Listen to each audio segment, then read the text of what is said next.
Gut, also wir hatten ja schon festgehalten, dass diesen Zwischentext niemand eingefügt hat im ersten Absatz und das holen wir dann nächsten Montag nach, den abzustimmen.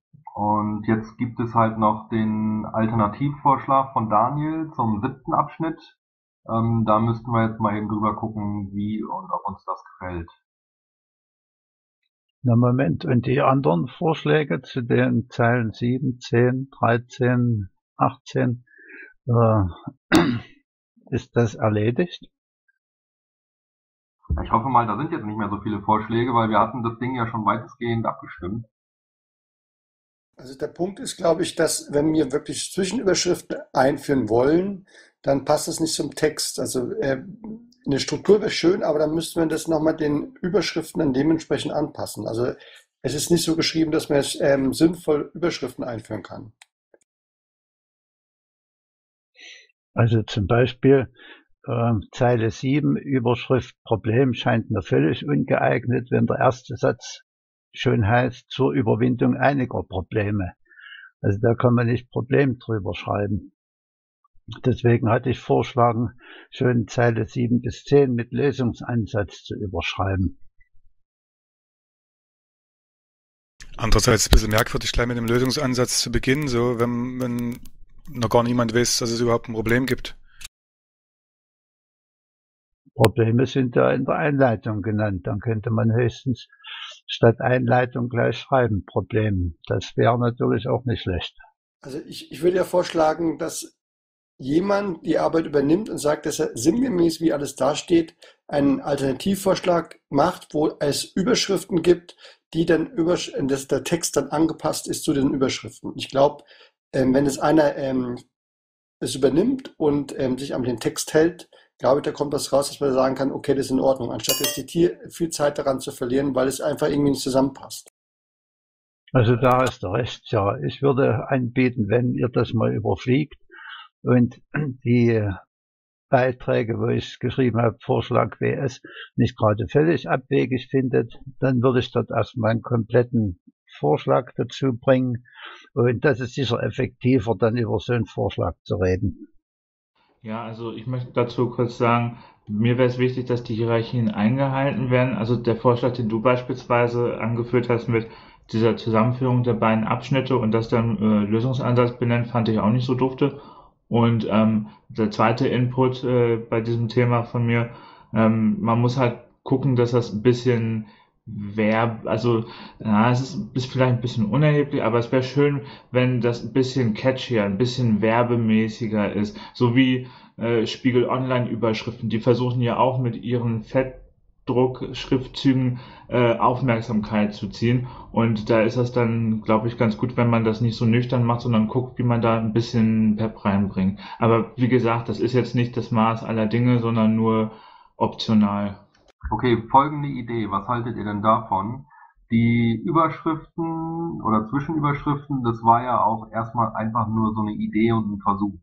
Und meine Idee wäre, jetzt erstmal Butter bei die Fische zu bekommen und die Überschriften einfach wegzulassen und den Text so, wie wir ihn jetzt abgestimmt haben, erstmal zu übernehmen, damit wir überhaupt erstmal einen Text haben, mit dem wir irgendwie nach draußen treten können. Und dann können wir uns so nebenbei immer noch mal irgendwie Zeit nehmen, das dann weiter zu verfeinern oder so. Aber jetzt noch mal irgendwie eine Runde zu fliegen, um dann noch mal irgendwie das besser und schöner und bunter und griffiger zu kriegen, da hätte ich dann schon die Vorstellung, dass wir jetzt erstmal das nehmen, was wir haben, das aufs Tablett legen und dann später gucken, wie wir es irgendwie schöner kriegen. Genau in dem Sinne würde ich mich eher dafür aussprechen, das so zu belassen, wie es ist und so zu übernehmen. Also das ist meine Position zur Nachsichtigkeit. Ich schließe mich dir vollkommen an, dass man wirklich jetzt mal erstmal zusehen muss, dass man da Ergebnisse mal vorzeigt und da dann alles nicht so perfektionistisch macht. Und dann die Zwischenüberschriften erstmal völlig weglassen, würde ich sagen. Ja, da teilen sich unsere Meinung, weil ich sie schon für wichtig halte, ganz einfach, weil wir viel Textmasse haben. Und also meine Haltung war, ich habe die Textmasse gesehen und habe sofort gedacht, zu viel. Und da sind solche Zwischenüberschriften schon eine gute Rettung. Und das halte ich schon für wichtig. Okay, können wir uns denn alle jetzt auf die Idee verständigen, dass wir sagen, wir lassen die Struktur erstmal so, weil Umbauen der Struktur ist jetzt erstmal zu viel Arbeit und wir sehen zu, dass wir jetzt einigermaßen passende Überschriften dazu finden. Also ich finde es für notwendig, wenn man gescheite Überschriften verwenden möchte und es soll knackig werden, dann muss der Text angepasst werden. Das heißt, die eine Variante, man kann jetzt mit dem loslegen und die andere Variante ist für mich, dass jemand sich dran setzt oder eine kleine Gruppe ohne Diskussion mit gutem Ansatz sich daran orientiert und dann einfach mal komplett mal vorstellt und dann können wir drüber reden. Aber jetzt drüber reden, es wäre eine verlorene Zeit für uns alle. Okay, das sehe ich auch so. Was haltet ihr von der Idee, wie ich sie eben schon mal gesagt hatte? Nur noch ergänzend dazu, also wir lassen erstmal die Überschriften weg und es setzt sich parallel dazu, findet sich eine Gruppe zusammen, die sich berufen fühlt und schreibt den Text sinngemäß so um und baut Zwischenüberschriften ein, dass es Richtung Werbetext geht. Ich bin dafür. Also ich würde es gut finden, wenn man einfach mal zwei mögliche Wege abstimmt. Zum einen, wir nehmen den Text ohne Überschriften so fürs Erste oder wir nehmen den Text mit Überschriften so fürs Erste. Okay, ich schreibe das mal hier als Beschlüsse ins Notizpad und dann machen wir alle +1 dahinter, zu den jeweiligen Punkten. Die Überschriften stehen ja gar nicht fest. Ja, so wie sie jetzt sind. So wie sie jetzt sind, gehen sie ja nicht. Aber also mein Vorschlag wäre, wenn sich noch jemand findet, der sich für das Aufpeppen zuständig und fähig fühlt, dann würde ich gerne mit dem zusammen die Variante 2, also Formulierung mit Überschriften, mal gemeinsam versuchen. Das mit dem Aufpeppen alleine, das ist nicht so mein Ding. Das würde ich nicht gerne alleine auf meine Fahne schreiben. Ich kläre mich dafür bereit. Daniel. Ja, Gut. Dann versuchen wir das mal im Laufe der nächsten Woche. gut.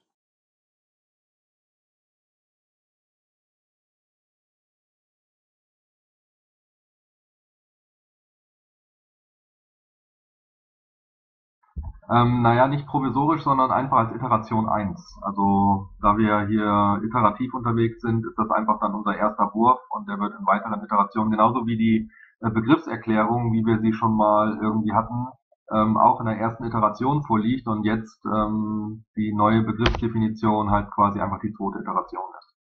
Naja, es wird auf jeden Fall nicht mehr als ein Entwurf. Jo.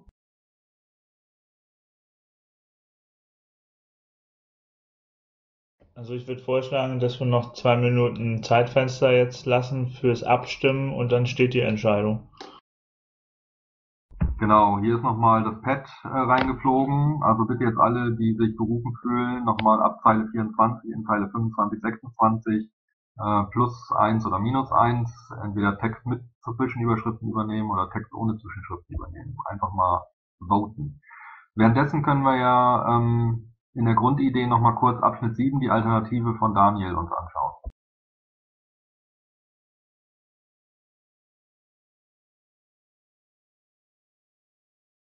Das wäre dann in Zeile 62, richtig? So, und da gab es schon ein Votum, was ja 3:0 sozusagen ist.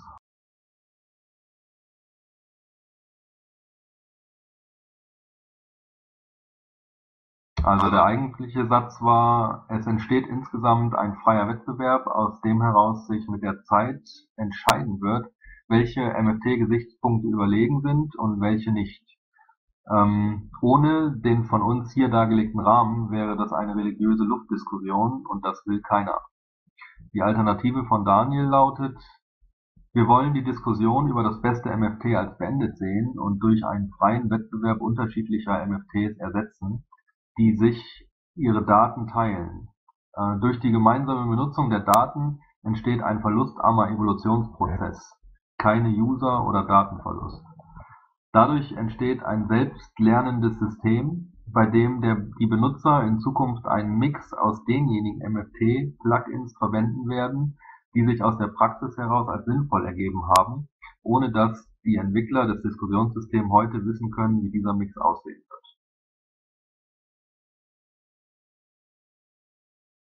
Das ist natürlich wesentlich länger und umständlicher irgendwie, oder? Ich finde es gut. Ja, das hatte ich mir gedacht. Also, ich finde es auch nicht schlecht, trotzdem habe ich -0 gegeben, weil ich prägnante Ausführungen für besser halte. Wer hat die 3 Plus gemacht? Ich habe 1 Plus gemacht.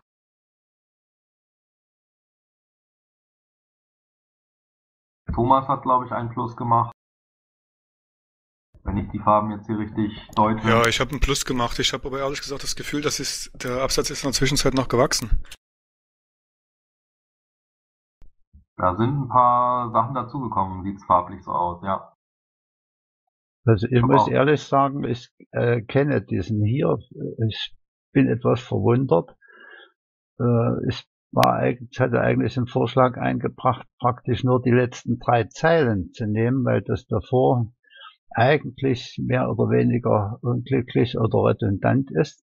Das ist aber alles wieder weg. Also in den letzten 3 Zeilen steht meines Erachtens eigentlich alles drin, was hier gesagt werden soll. In den letzten 3 Zeilen der Alternative. Ja.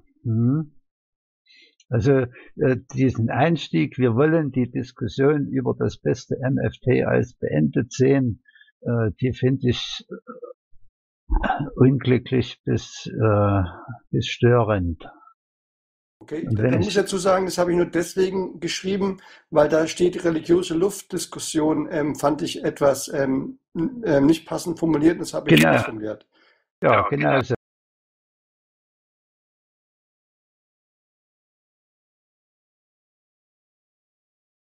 Das ist vielleicht vom Ausdruck her nie so perfekt, aber ich finde die Message echt klasse, weil da kommt echt viel rüber. Also ich habe da erstmal begriffen, als ich das zum ersten Mal von euch gehört habe, dass es ja echt nicht darum geht, also wir brauchen diese Diskussion gar nicht führen und wir brauchen das auch nicht unterstützen, wenn die geführt wird. Ja, besserer Ausdruck wäre vielleicht, wir führen die Diskussion nicht hier. So. Ich denke, es ist ein ganz wichtiger Punkt, dass wir gelernt haben, dass es nicht darum geht, dass wir eine Idee gegen die anderen sich durchsetzt, sondern wir haben gelernt, wir müssen einen Weg finden, wie wir zusammenarbeiten können, dass verschiedene Ideen umgesetzt werden können. Und denke, das ist eine Vorbildfunktion für andere Arbeitsgemeinschaften oder für andere Themen innerhalb der Piratenpartei, wo der Streit ein Streit bleibt und es zu einem sozialen Dilemma kommt, wo dann am Ende keiner irgendwo vorwärts kommt, sondern wir haben einen Weg gefunden aus dem Streit heraus, wie wir damit umgehen können und ein System entwickeln können, wo wir zusammen mehr erreichen, als wenn wir jetzt einfach weiter uns streiten würden. Ja, ich habe das genauso verstanden. Ne? Und aus der Ecke, wo ich herkomme, da tobt dieser Streit auch seit Jahren. Also das ist echt klasse, das mal auf den Punkt zu bringen, dass der Streit hier nicht stattfindet. Also ich sehe das genauso und ich würde das auch sehr unterstreichen, dass wir uns eben darauf einstellen, dass es unterschiedliche Situationen geben wird, in denen unterschiedliche Methoden dann die jeweils besten Ergebnisse bringen. Okay, was haltet ihr von folgendem ersten Satz von Daniels Alternative? Wir wollen die Diskussion über das beste MFT nicht fortführen und durch einen freien Wettbewerb unterschiedlicher MFTs ersetzen. Gut. Das ist schon gut. Kurzer Einwurf, die Zeit fürs Abstimmen ist jetzt vorbei, was die erste Abstimmung angeht, also die Grundidee als ersten Wurf ins Wiki übernehmen. Ich werde mal kurz durchzählen und das mir war nicht klar, wie abgestimmt wird. Wenn man -1 einschreibt, ist man dagegen, +1 ist man dafür. Ist das richtig? Ganz genau. Das war nicht ganz klar. 0 ist neutral.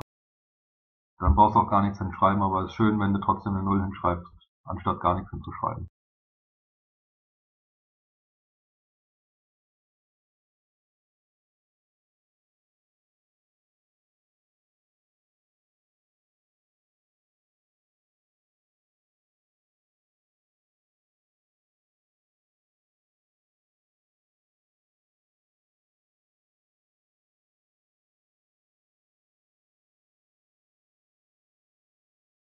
Kleiner Scherz, also ich denke, wir können damit leben. Ja, das System rundet automatisch. Also wird eine 1 draus. Schön.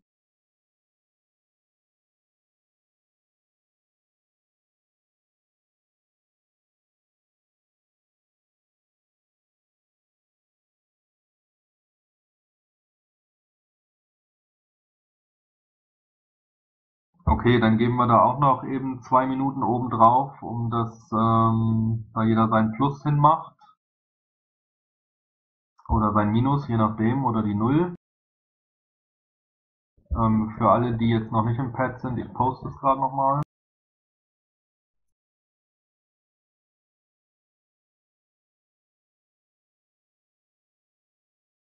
Und jetzt nochmal die Zeile 69, dort über die Alternative abstimmen. Plus 1 bedeutet, den Anfang der Zeile 69 durch den Alternativtext zu ersetzen. Minus 1 bedeutet, den Anfang der Zeile 69 stehen lassen. Und 0 bedeutet, mir doch egal.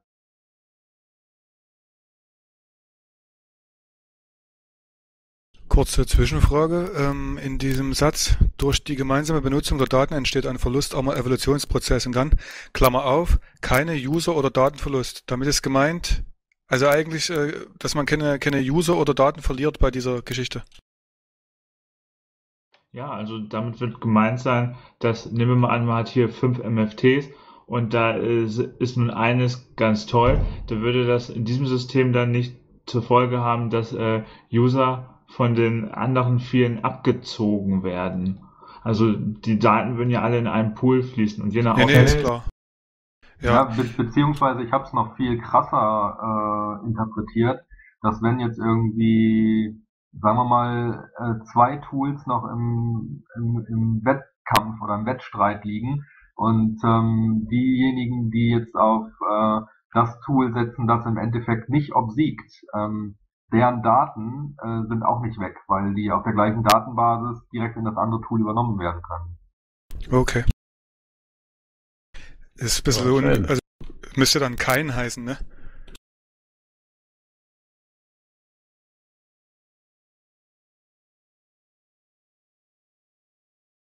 Oder keine User- und Datenverluste. Dann wäre es wieder richtig.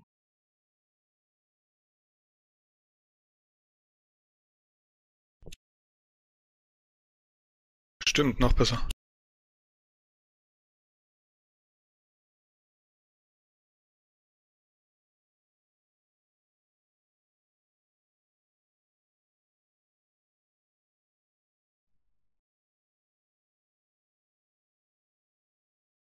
Okay, da zeichnet sich ja auch ein erdrutschartiger Sieg ab. Gut.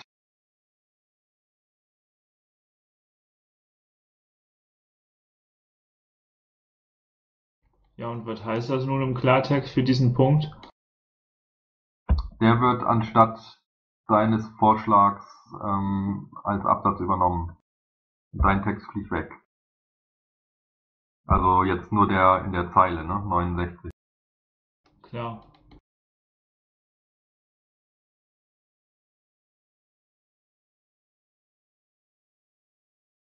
Also das ist ja auch Bestandteil der Grundidee noch.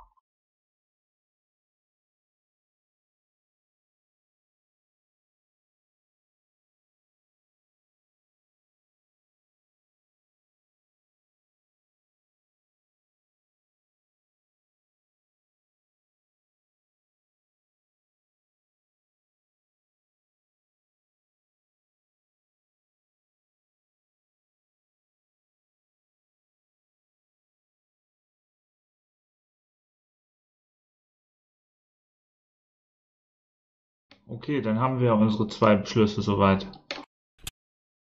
Würde ich sagen.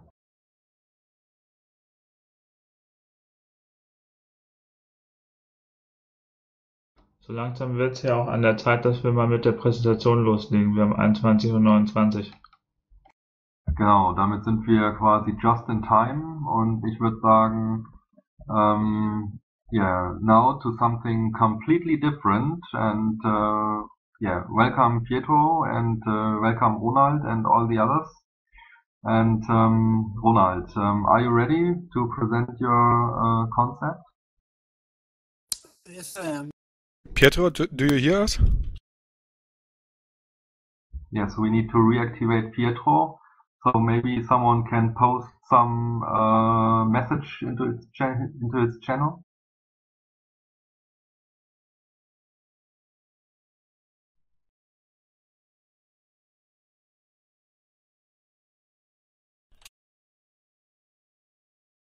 Achso, wir haben noch eben kurz ein To-Do. Ich würde den Text erstmal ins Wiki übernehmen, so wie wir ihn jetzt abgestimmt haben. Und wenn der Zwischentext von Slash drin ist. Ja, okay. Ich habe Pietro eine Nachricht geschickt. I sent Pietro a message. Super.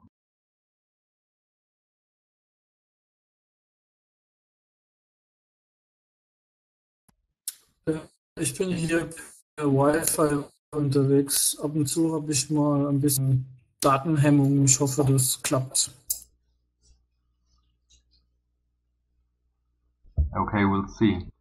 Do you have some link for us first to some documentation or presentation or something like this, or wiki or pad or something?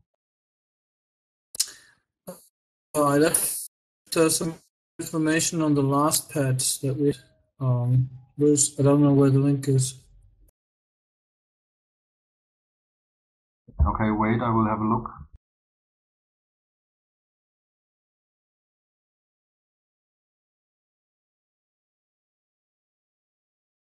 Können wir Anything mal bitten, von der Sprechtaste runterzugehen? Ich glaube, das stört. Hello, can anyone hear me? Yes. Hi, I'm anything. My name is Mike. I'm Michael Allen. I didn't realize my name would show up here as anything, but that's me. Okay, hi Mike. Oh, there's lots of people here. Is it possible for you to configure your Mumble to use push to talk? Yes. Yeah, I can do that. I can also just mute my microphone. Does this work? I'll mute it now. Hi, Mike. Hello, Mike. Yeah, now you're silent. That's also okay. Hi, folks. Hi. Well, you have to know if you just want to silence your microphone. I just wanted to say that you are just in time.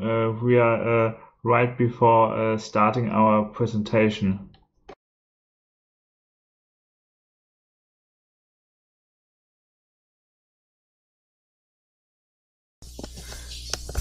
Whoever just spoke doesn't come in very well on my end too. Okay, you have some dropouts or what? Yeah, it's constantly a stuttering sound. From everybody or just from single persons? Just from one person who spoke about a minute ago. Then I test it once again. Can you understand me now? I hear that fine, yes. Ah, cool. Well, sometimes this happens. Okay, so I think we should start.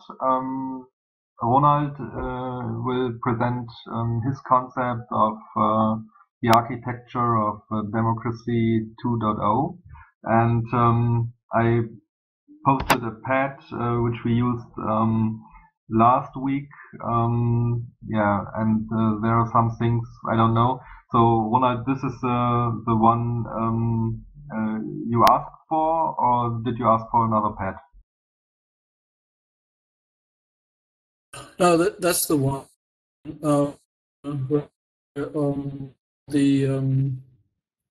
The solutions are presenting themselves. Okay, so I think okay, let's start. So it's your turn. Okay, if you look at the pad, you will see the points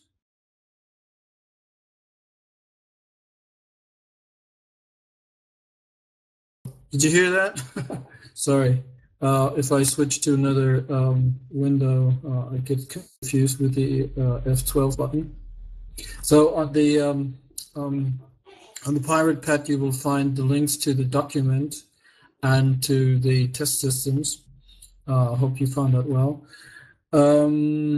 Yeah, how to start. So let me tell you a little bit of the history and how it all came about. I used to be active in politics, and but after quite a short while, I turned away in disgust because I found that it was more about networking and people and connections, and not so much about content and progress and results, which is my favorite. But it never really left me, and it kept eating on me. And so one day I started thinking about the problem as such, and I started to come up with an analysis of what the problem is. And what I found out is that politics in basics is a very special form of communication. And the most special part of it is it's trying to establish a communication between a big number of people. So from that point of view, I started thinking about how to improve the actual situation. So the concept, some of you already found out, is not so much revolutionary, but it's more evolutionary. I thought about what we could do to improve the situation, and I came to the conclusion that what we were not able before, the communication of many to many, the internet provides us with the means to probably tackle that task. So so I found out that communication is a central problem, and that the use of the internet could be one of the solutions. I also came to the conclusion that there's a which is funny enough that you and the pirates came to the same conclusion, because I found out that there's a very distinctive difference between two phases of building a political opinion, and that's what I call the first phase is the opinion forming. You're getting informed and finding out on which side you're on. And the next is the, as I call it, decision forming. That means when you go ahead and vote and decide on this is what we're going to carry on, this is what we're going to take through.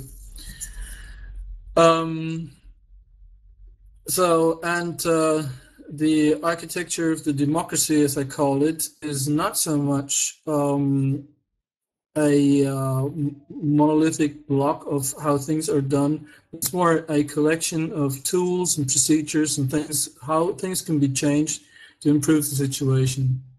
And among one of these is, of course, the opinion forming, which I will dig in a little bit deeper in a short while.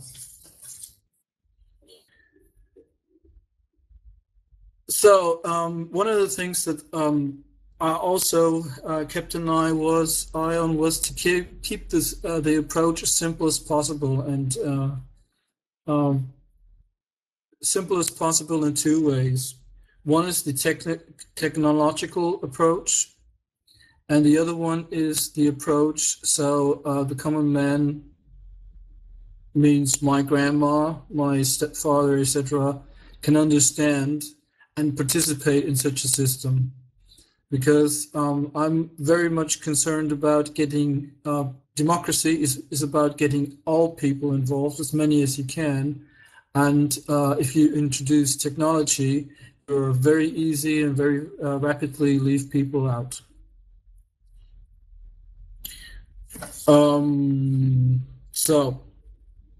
And another thing that I thought of is one of the key features that must be is scalability. I've calculated if you want to have a good working political system, you have to cope with the communication about something like 3-4 million people. So and making a communication among so many people work is a very, very hard task, and you have to find out very smart ways how to do this. And so I came. This is my opinion. This is my solution for it.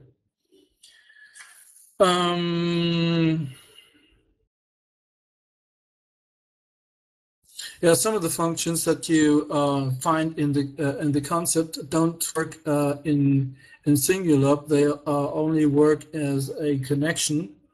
Let me give you an example. If you think about the safety, security of a process, of the opinion forming process, you very easily find that manipulation is everywhere.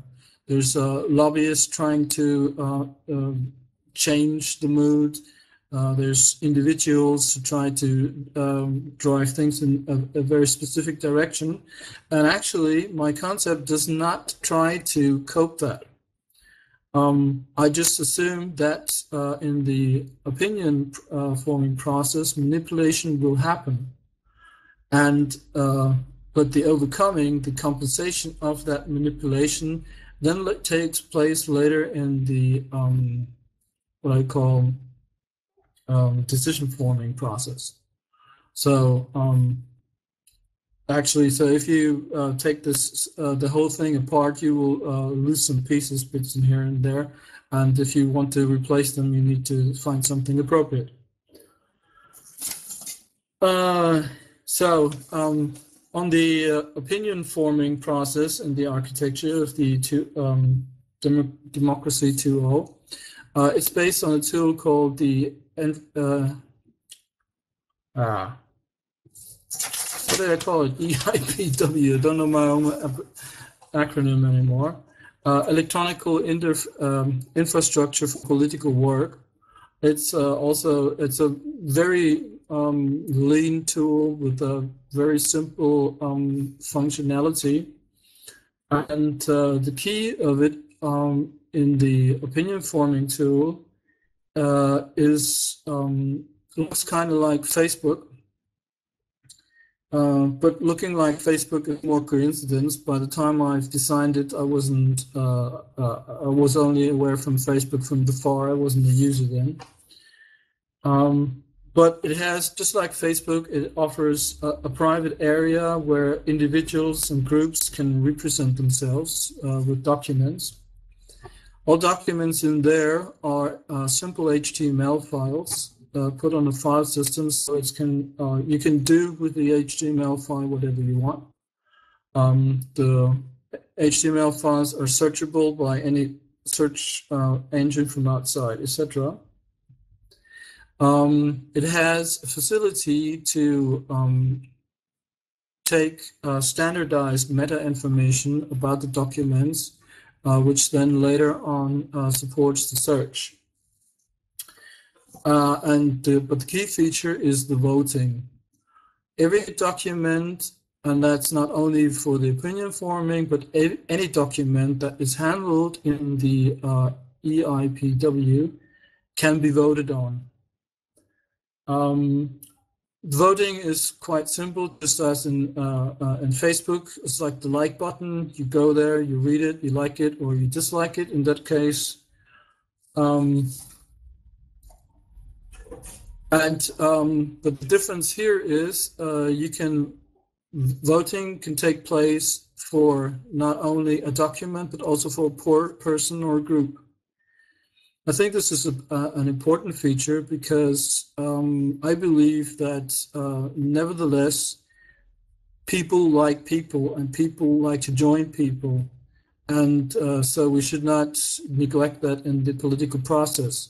Later on in the decision process, the people get stripped from the topics, but not in the opinion forming process.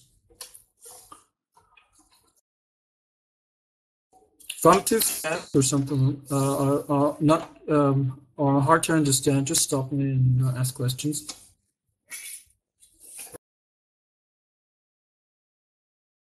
No, pardon? No, it's okay so far. Okay. So for the voting, also a new feature that you might not find in Facebook is that you get an overview on your votings. So you can manage your votings, you can go back and change it. Documents in the opinion forming section are not limited in time. They can stand there forever. The documents are have classic features as being commented on, etc. In my concept, I'm expecting the documents in the opinion forming tool to be somewhat mature. So I'm expecting a kind of discussion before that in the classic tools as they are wikis, mailing lists, forums, etc. In my opinion, the documents in the opinion forming section of the EIPW should be somewhat a final statement of that person or group. What else can I say?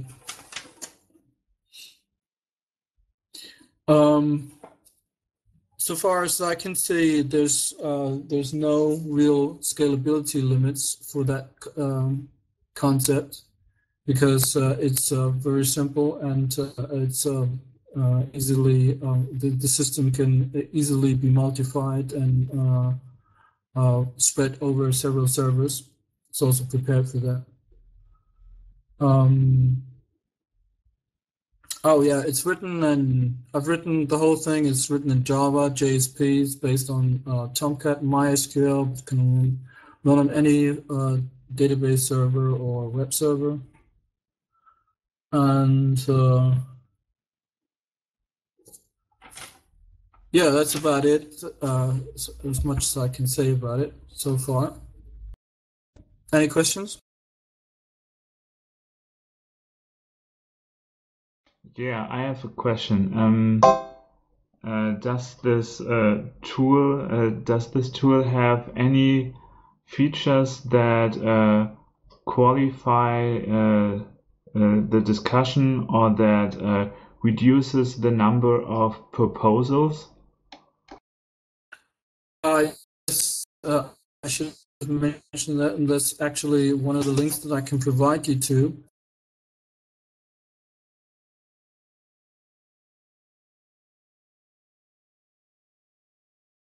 Just a sec.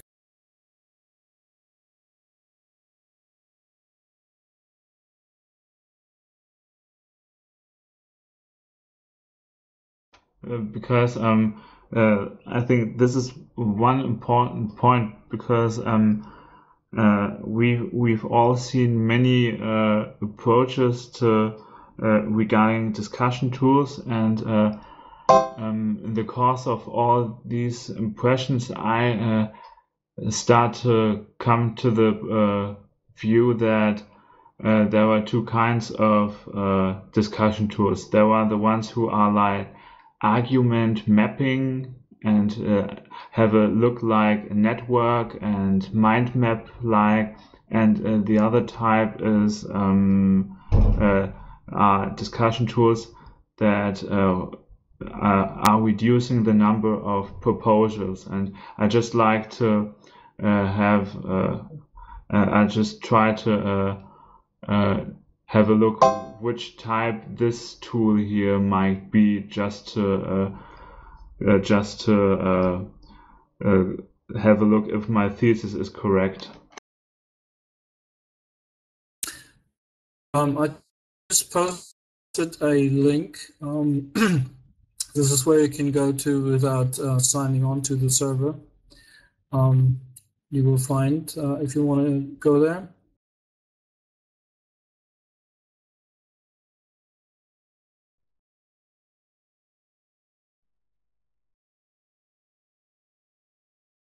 So can you see it? Yes, I can see it. And my first impression is that documents are pushed by followers. So if a document has many followers, it will appear on a present place. Yes, that's the very simple approach to how to reduce the numbers of ideas and point of views is developing a statistics and seeing who gains the most followers. And so whoever has a good followership gets bubbled to the top, and the other ones drop down. And that can work in combination with the ownership of the individuals and their documents, and the group and their documents, and the effects between them. So the result is, pardon? So the result is that those people who have a lot of spare time determine the topics that those people can read who have not so many time. I think it's very opposite. I think those who have little time can concentrate on the work, and if it doesn't have to be lengthy, but if their ideas and if their positions are good, they don't have to represent themselves in sessions anymore, but they will find followership. Of course, those who have a lot of time and work out very extensively their papers, and they're good, of course, have an advantage of those who don't have that. But in that case, I would say if you're heading to the same opinion, you should join forces. And by the way, there's another part in the concept that works together with this. This is called the political wiki, which is basically a service where, driven by a certain group of people, information on certain topics are collected together, and that can be sources from outside, media, press documents, but also sources from inside, and opinion documents within the organization. So this is maybe what we in our working group call the information system. Is it right? I don't know what the information system on your side is. I also think that I have also this impression that this is pretty equivalent to what we call information system. Okay. So let me see if I have understood it right. The idea Can I ask a question? Go ahead. Go ahead, Pietro. So essentially, people present. Okay. So essentially, people present documents and gather followers, and all those documents are listed in by how many followers did they gather. Is that correct? That's correct. Yes. It seems to me that the system is fairly straightforward, but it has a lot of weakness. In particular, as documents are presented in different moments, older documents have an inherent advantage over newer documents. Not only this, but people who have more friends have a big advantage over people who have no friends. What do you respond to this critique? What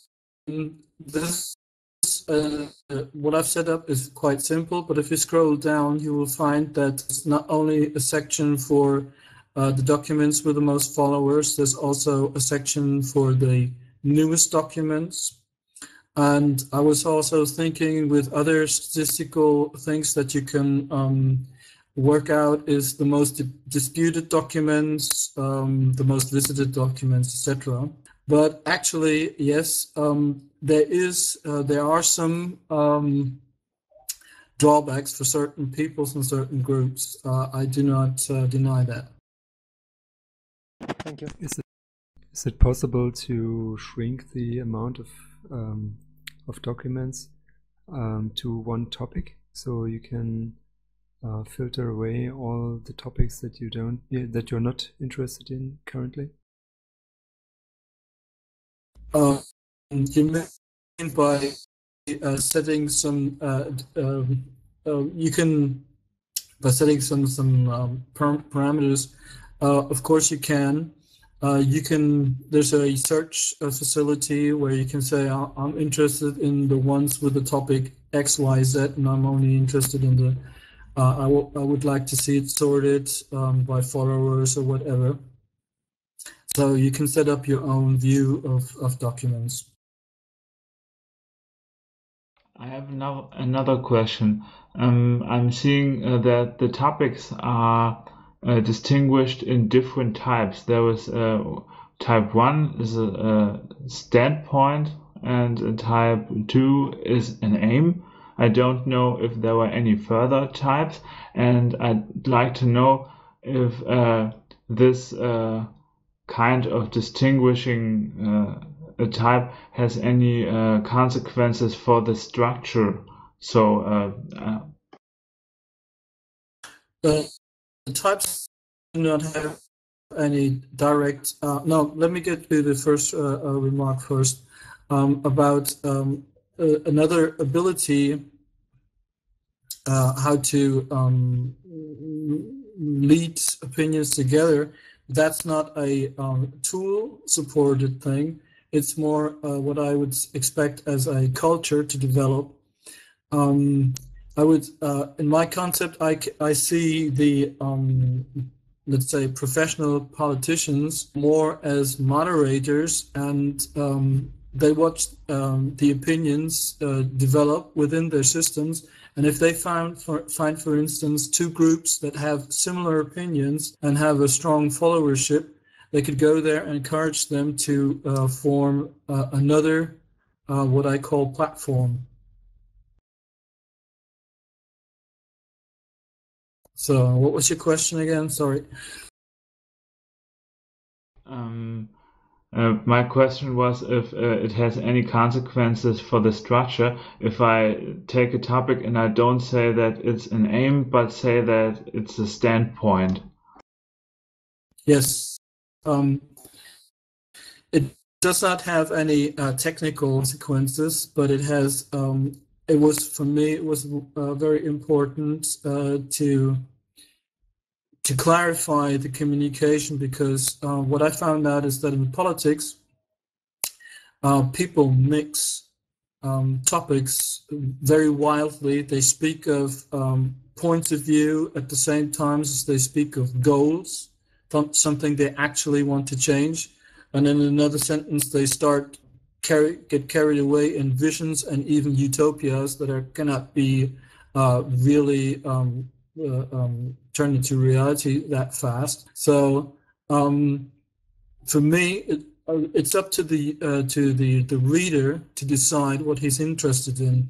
So if he wants to see, if he sees something and says, yeah, that's fine, I agree with this, but it's only a vision, so I'm not really signing something.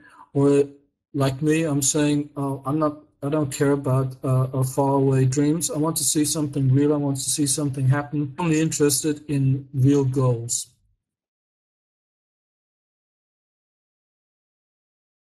Ronald, I have a question. Before you said something about people joining the other document or something. I mean, if you have two different documents and then you said the one group can join the other, how do I have to understand this?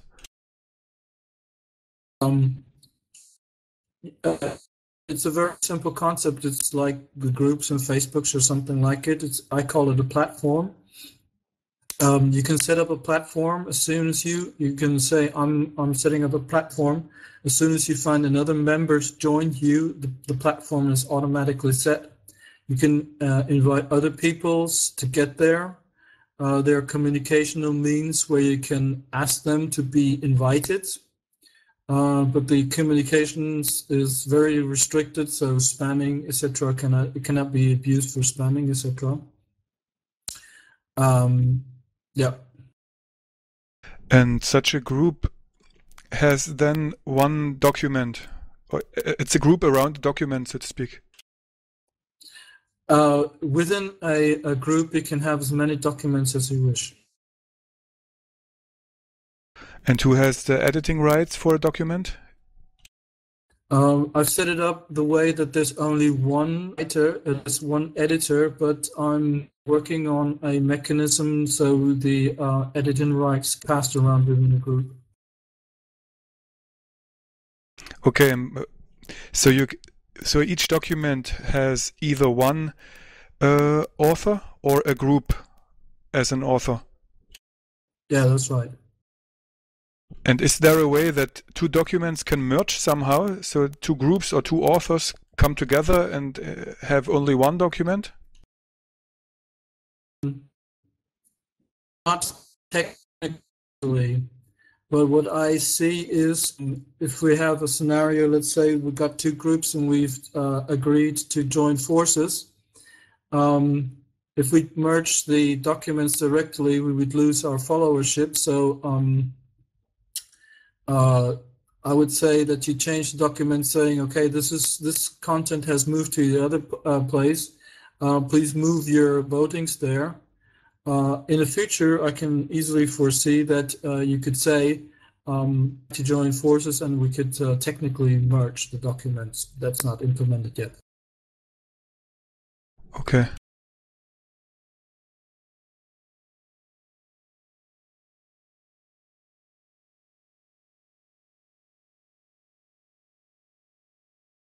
Are you familiar with liquid feedback?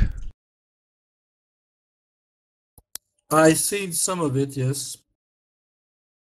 So concerning documents, what is the difference to liquid feedback? I see the difference concerning people.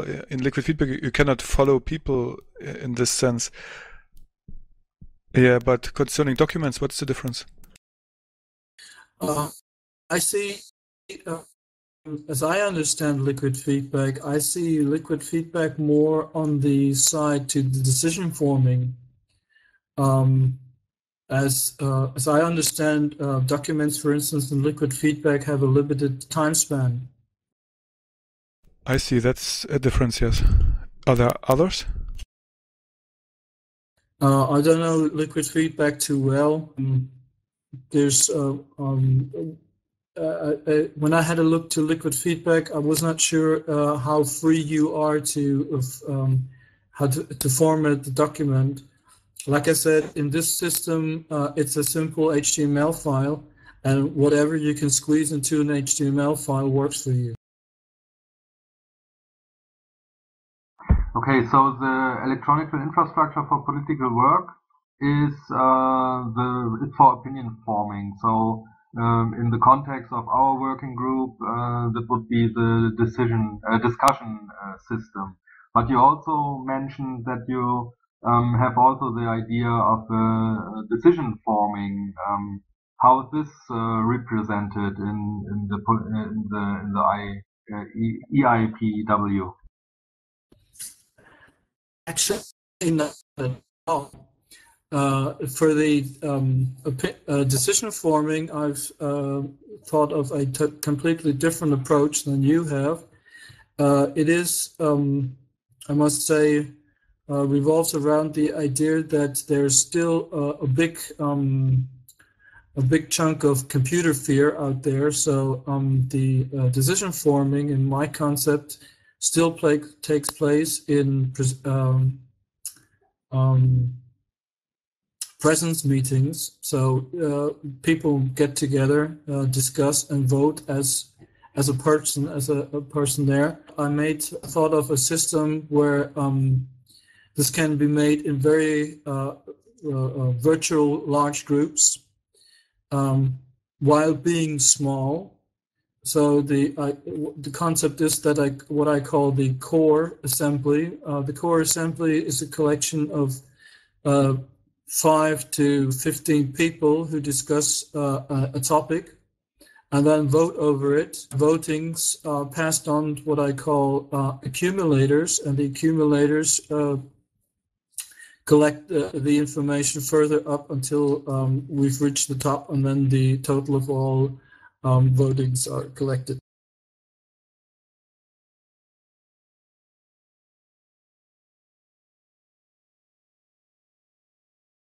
Okay, thank you. So I have a question. This may be a difference in goals. So I'm not going to discuss my project on your time, but it seems to me that what you've made is basically incompatible with really wide-scale deployment. So, for instance, you're talking about having small working groups of, say, 10 people or so, most likely who know each other long-term. And it doesn't seem to me that if you were to, say, open this up to all German citizens, or in the US, for instance, California-wide discussion among everybody who has a vote, I think it would fail, like very dramatically fail. And I think it's okay for a smaller group. How do you answer that? One question: what made you think like this? I think this because of a couple things.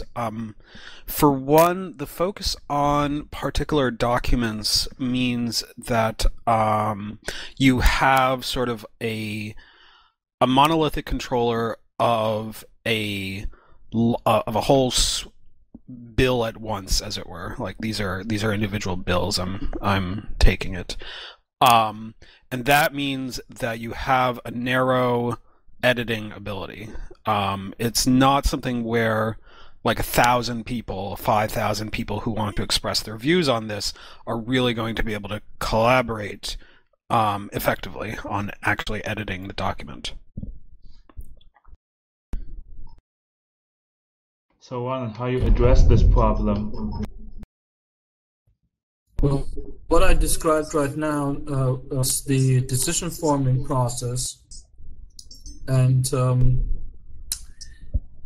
I was assuming that the decision as I also described in my concept, is that the decision-forming process is initiated by the professional politicians who collect the information from the opinion-forming process. So they look at things and they decide upon the numbers that are visible to everybody that this topic is ready for decision forming. So all the participation in the large scale, where everybody can have their say and find out, has already taken place.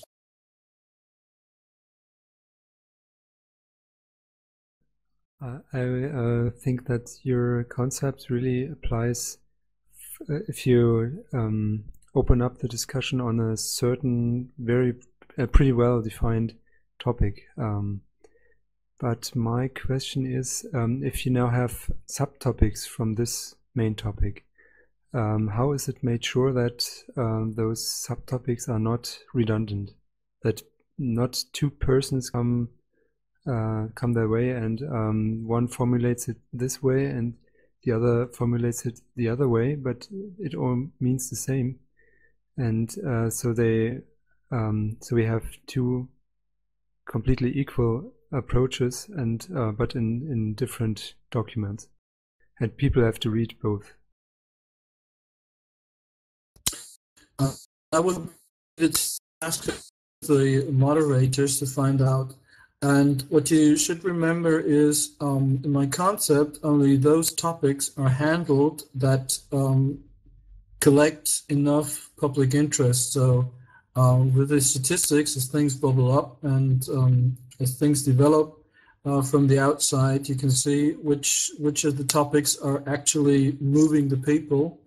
Then the moderator would go there and try to form this process into and encourage the people to, if it's, well, you got, both of you have the same opinion, but you just have different wordings, encourage them to join forces.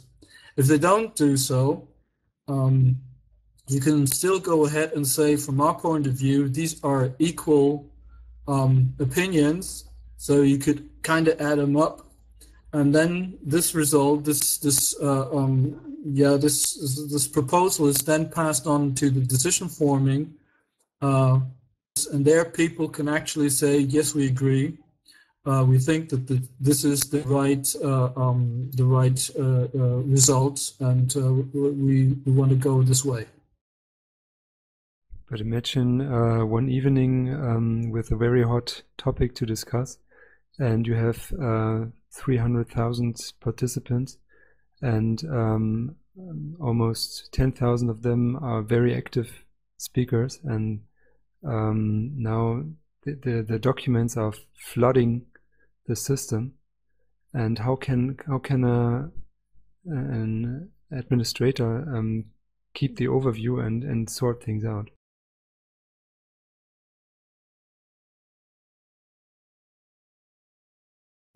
In this case, I don't think that anything like that can be handled in a rush. It takes time for things to sort out, and so if you have a hot discussion going on, what you can get from the system and from the documents and from the votings, you can get a snapshot of what the emotions are. But I don't think that you can rush into a mature enough understanding of all to put it into a decision-forming process. This is also why, in my concept, the professional politicians still have a free hand to decide where things are going and what to do about it. And I'm counting on that those people are wise enough to make the right decision. Shouldn't they be wise enough to make the right decision? There's another part of the process which are called post-voting. So whatever the professional politicians decide on and how to go forward with is another document in the system, which again can be voted on. So if they try to gather the emotions together and get people together and make the wrong decision, they can get kind of instant feedback on their wrongdoing.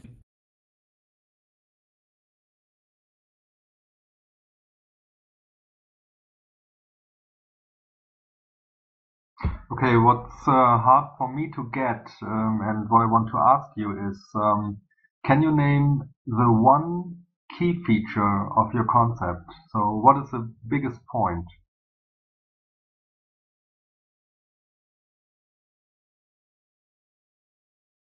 I think the biggest point, and as far as I can see, is that I'm about, correct me if I'm wrong, but I think I'm the only one who tried to think the entire process through, from the very birth of an idea to the final decision forming and documenting, etc. Okay, and what do you think is the biggest problem with your concept?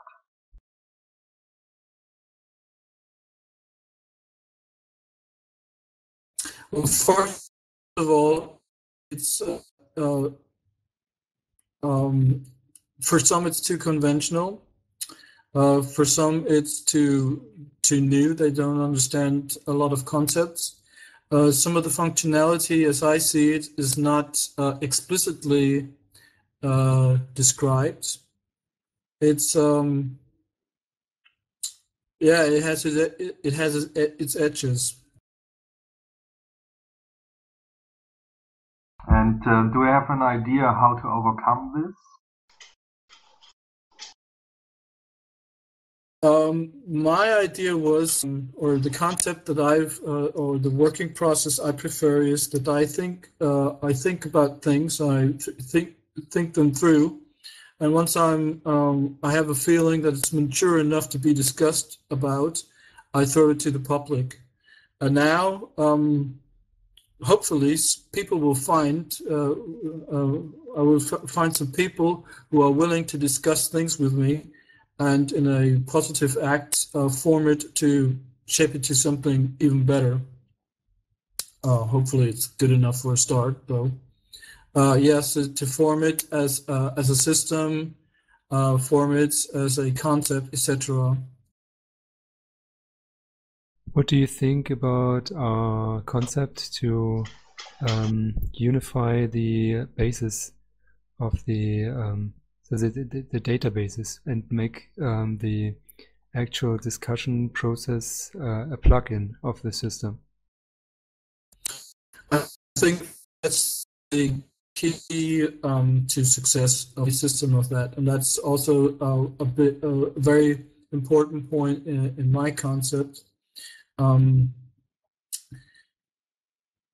meanings, the points of view differ by themselves hard enough, and if you the attempt, as I see it, in a democratic system is how to get all these different opinions and all these different voices together to one point.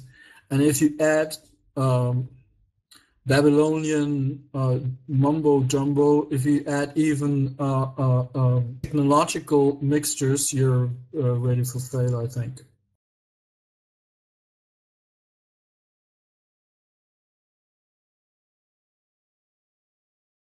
So I think the key is especially to make it comparable. I'm not sure if I understand you right. So for you, it's important that there was one system which leads interested masses from information to discussion to resolution or decision.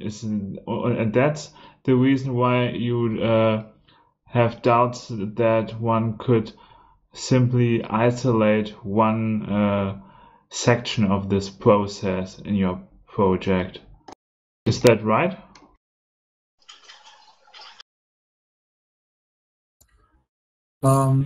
Not sure if I got you right. Yeah.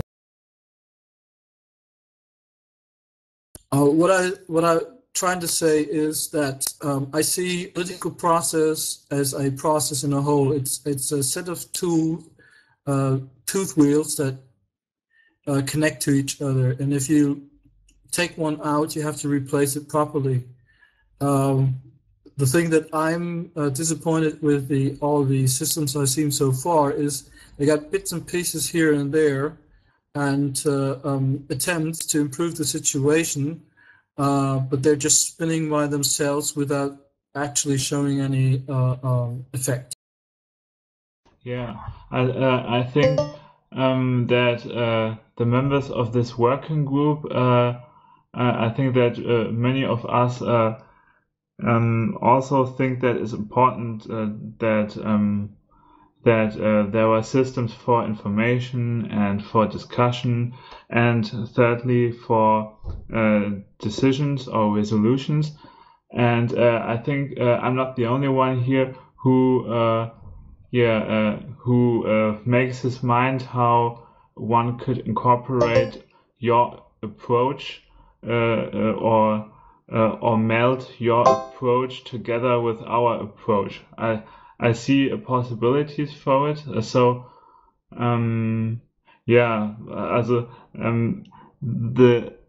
main point is probably this discussion feature and this decision feature. And I'm asking myself now how to incorporate this with our current ideas. As I do not know your ideas too well, I cannot give you any advice for it.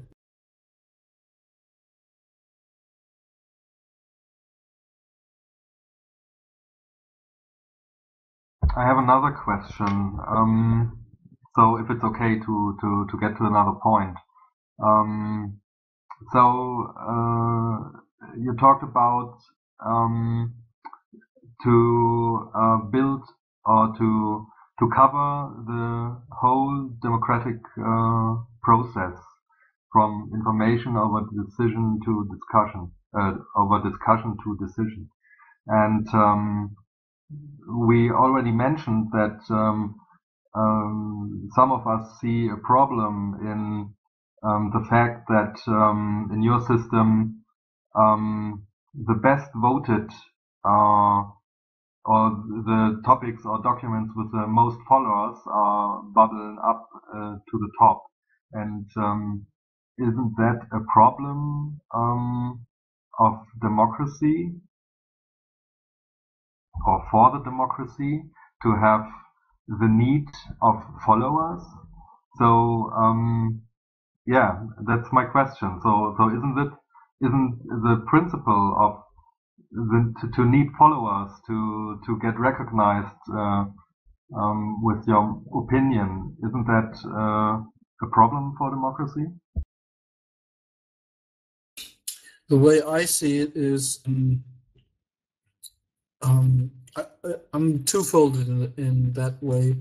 The one thing is to move ahead and to come to a conclusion.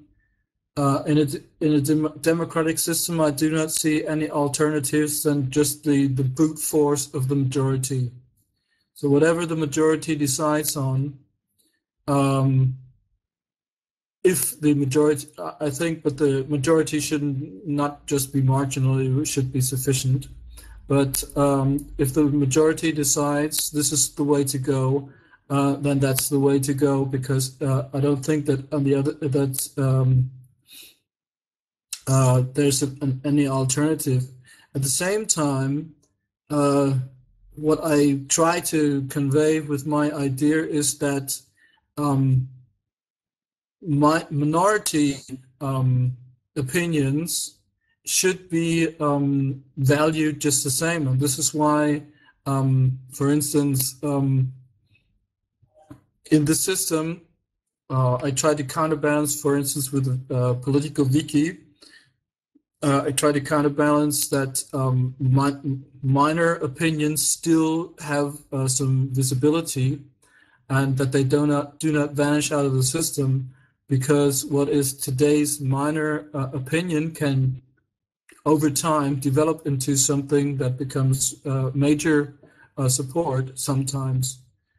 You didn't really address the question, though. What you're answering is, how many people is needed to make a decision? And that's a very different question. The question that was posed is, how do you get something to people's attention in the first place? Do you have to have a huge following in the first place to even be listened to? And then there's the question of, how do you decide on that? Well, that's influenced by very various aspects, like is your topic that you're talking about the latest talk in town? Yeah, of course. Do you form a platform that has a big number of voters, etc., etc.? So there's a lot of things that can influence that. Okay, but you also talked about, I don't know if you mentioned it, it's also a problem of time. So to have an idea spread is a very time-consuming process, and so this will lead not just to that the majority will lead the minority, but also those who have time will suppress the ones which have less time. Isn't that also a problem of your system?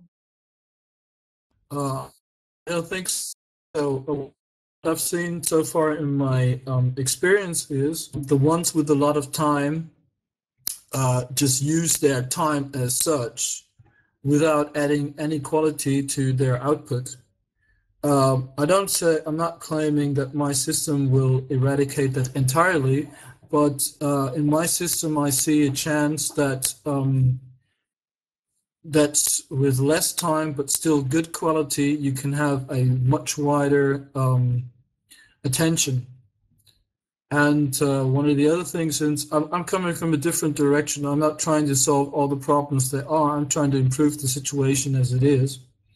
And one of the things that what I've described in my concept is the separation of people from opinions. So in the past, in traditional parties, most of what's happening in parties is revolving around people, personalities. In your system, isn't it still the case that's a given person authors a policy, is the exclusive editor for it, although you might open up to a small group, and is pretty strongly tied to a policy? It's not like the policy is separated out and you can discuss them without having to care who originated it. Well, I don't know if you got you right, but that's one of the key features there. You get a separate voting for yourself as a person, and you get a separate voting for the documents you produce. So that's not the same thing. That's just saying that you get to have, you get to act as a proxy, and also, people can vote on any given thing. Sure, that's obvious in any liquid democracy system. The question is, you have these documents which are policy proposals, really, and they're tied to some person who authored them. There is an author, so whenever you talk about the document, you're also talking about the author. The author is the one who has to edit it. If you think they have a kind of good idea, but you want to fork it, that's kind of difficult in your system, etc. It's all bound up in who was the original author, and it's not like the idea is just totally separated from the author, and they just happen to be one of several people who are supporting the idea. I'm not following you there. To me, in my system, documents and people are completely separate. You can have a huge followership of as an individual without any documents behind it, and you can have a document from a complete nobody that gets bubbled up because its content is supported. Well, Roland, in a way, a wiki page in Wikipedia has no author and is in this sense more separate from a person than in your system, right? I think that's what I would agree with that. Sai Yes. means. But I see that I see this. It can be an advantage. It can be a disadvantage. As a person, the point is, if you have a person that has good ideas and develops a kind of name or how you call knowing, then this person, it gets easier for that person to push his ideas forward. If you make it all neutral, then you end up, then somebody has to start from scratch over and over again every time he thing. Those aren't exclusive options. It's not just everyone's on a level playing field, or it's only through, how many followers you have. You can also have ways of bubbling things up. For example, out of the number of people who have viewed this, how many people have supported it, for instance. And that's a pretty quick way to bubble things up, get them such that they have enough views that it's not just noise. And then everyone can be on a level playing field, and the people with more followers might have a little bit larger of a voice if they want to talk to people, but that's about it. You could extend that the system to that if you want to. Sorry, I have something to say on this. I kind of have to disagree with this in the sense that things really are either biased or unbiased. And if you make something which is halfway between biased and unbiased, it's still biased. So yes, you can have different ways to be biased, but there is only one way to be neutral, and that's, and then there are different various levels of biases. And I would agree with everybody else that have seen all sorts of biases in this system in any case.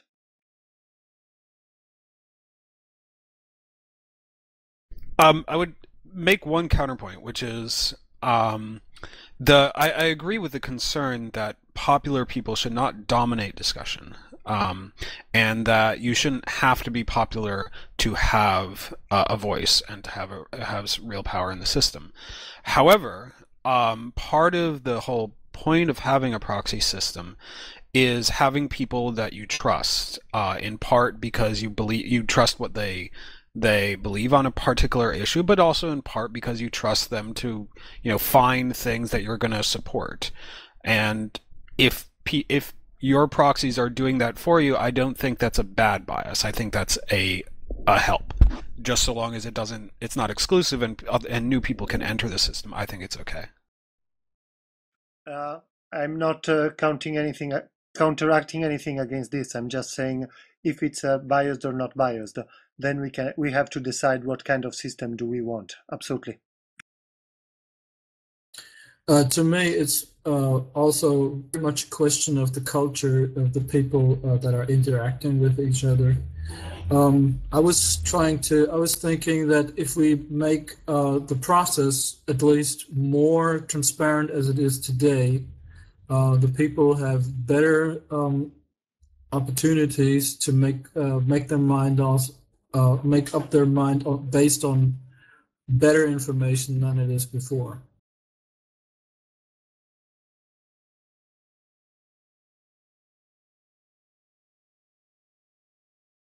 I would agree with that, but I think it's a little bit more complicated, because then if you're talking about quality of information, then you're talking things like fact-checking done by some neutral party, and that's something I'm very much interested in, but it's a very different kind of problem, because you can't actually have people voting on what is true or not. And I'd like to second this, because this phase of information system as such is such a complex and important point within the whole process. It's like a science for itself. So it's not my personal opinion. It's not done with a wiki. It really needs a bit more stuff. So visualization and intelligent connection of data and displaying it that you can have superior information by just one view on a picture and stuff like this. And just to make a point once again, it's not done by a wiki alone. Agreed.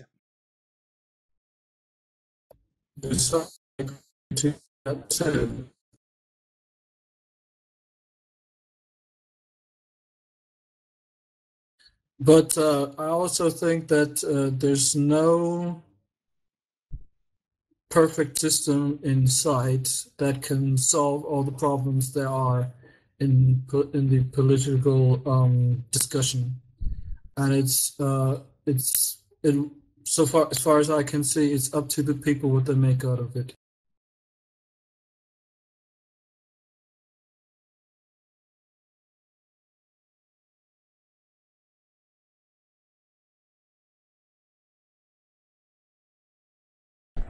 One other comment. This is, I think, related to what you said just now about having a culture, and I think it definitely helps if you have a consistent culture among the people who are participating. But this is sort of a difference, I think, between the assumptions I'm making with my project and perhaps the needs of the Pirate Party, where the Pirate Party does, to a large extent, have a consistent culture within its members. It does have some agreed upon ideology, and so you can assume a lot of stuff that, and you can assume in particular that, at least with respect to technology related things, you probably can find consensus among the people who are working on it, at least rough consensus you can try. Whereas if you're considering it statewide, or state in the country sense, then you don't really get to make that assumption, because you have to make a discussion platform where people who have irresolvable differences can still get things done and won't block each other. So are you even attempting to solve that, or is that just an assumption that you're willing to make, that people will have a similar culture and people can arrive at consensus? Oh no, I'm not making this assumption. As I can see it, is what my system will do is it will provide you a more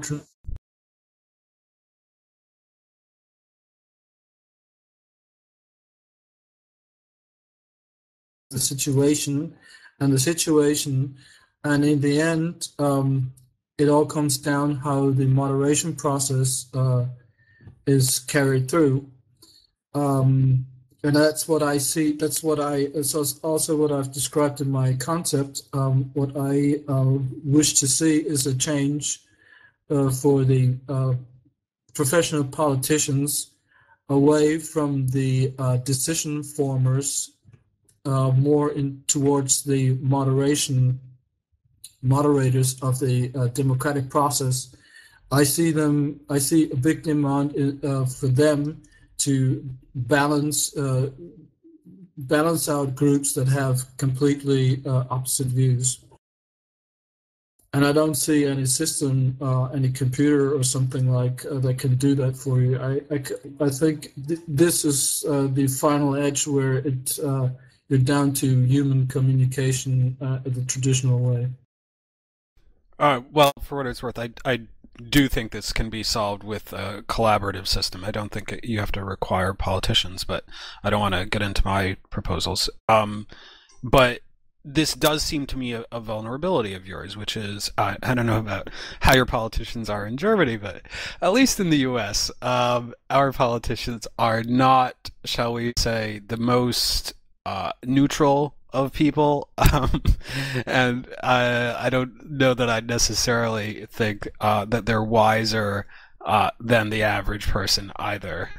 So I'm very leery of trusting them to be some sort of arbiter, because if you have people whose job it is both to be a moderator and a filter, and also a proponent of a given ideology, these are deeply conflicted things. And what you end up having, which is what happens with, for instance, like the White House has like a petition system. What you end up having is they'll filter it in such a way as to support what their plan is, and to give an appearance of grassroots and ignore everyone else.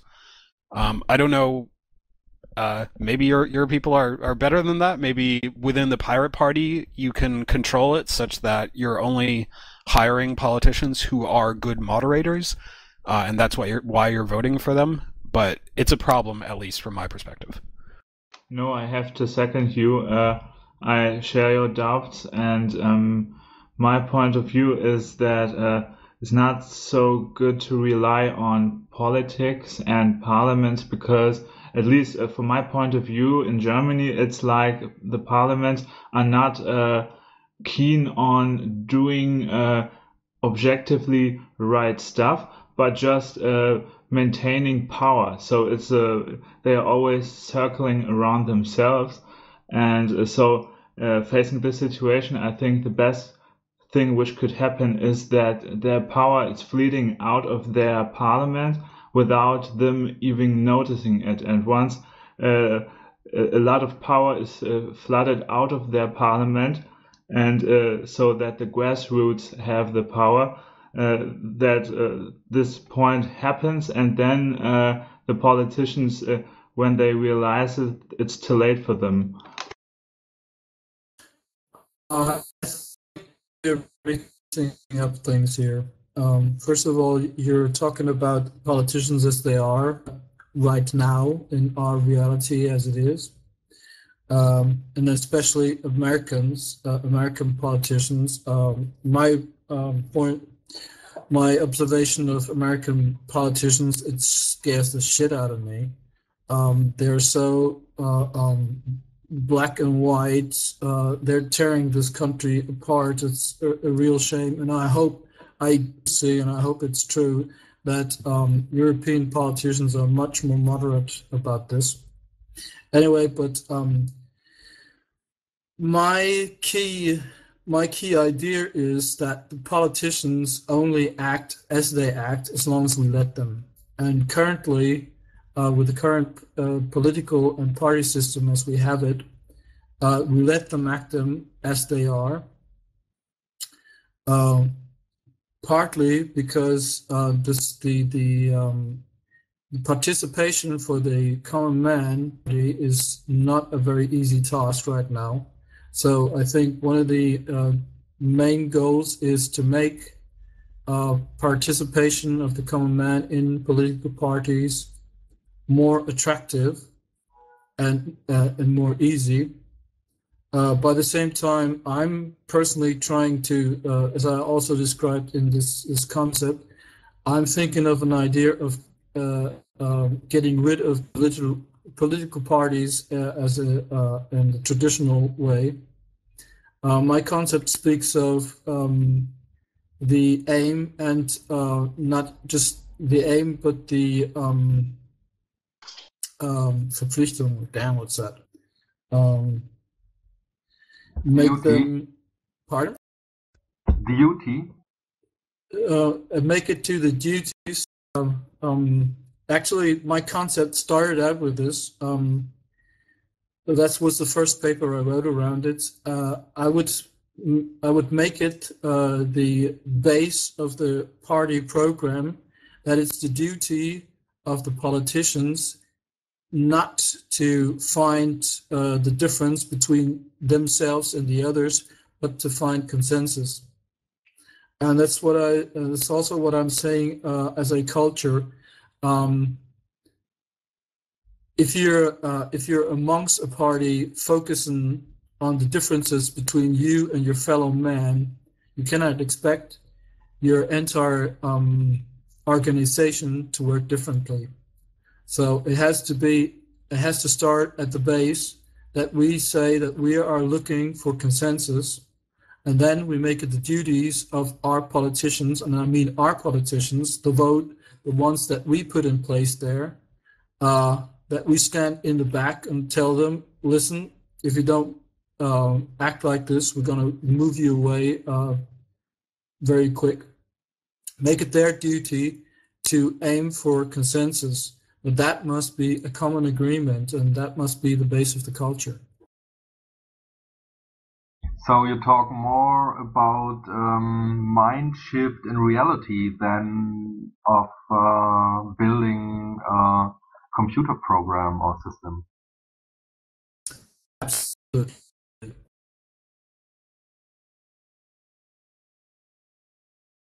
I would point out just a small thing, which is you can achieve that kind of cultural shift, but only within small groups, generally, at least not in a short time.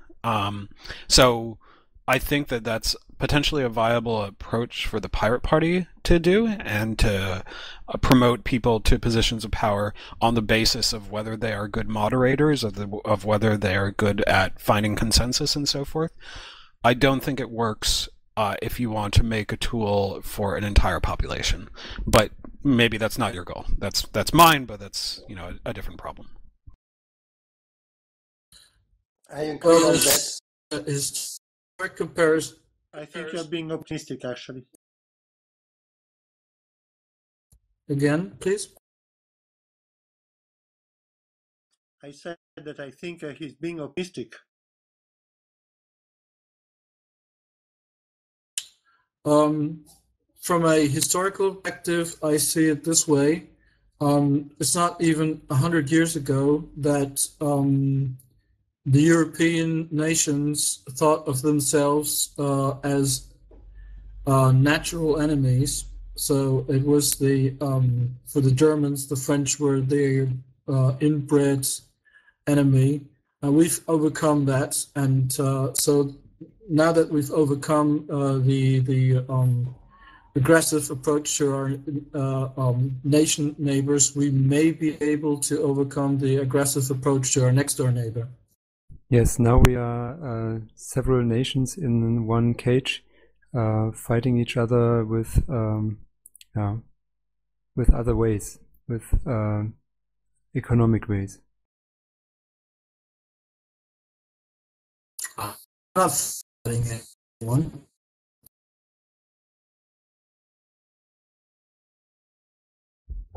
Okay, so yes, I think it was very very impressive to hear your concept and to get a deep insight of your ideas. So I would suggest that we came to an end now, and I want to ask if there are some last questions to Ronald. Yes, so Ronald, I'm at a disadvantage because I haven't been able to read your documentation yet, and I'm wondering if you still hope to do an English translation, or I had a suggestion about that. Can you hear me okay? I'm sorry, I haven't spoken much because I had sound problems earlier. I hear you clear and well. Okay. I'm working on the translation currently. It's about almost finished. I probably needed a week or two. I imagine that's a lot of work, and I wish I had suggested this earlier. But if you could break up that, what is it? It's a PDF document, and it was just too big for Google Translate. Is there a way to just break that up into like chapters or something, or sections? Because then I could probably just feed it into Google Translate, which I'm getting used to these days. That would probably do the trick, just as a temporary thing, if it's possible. It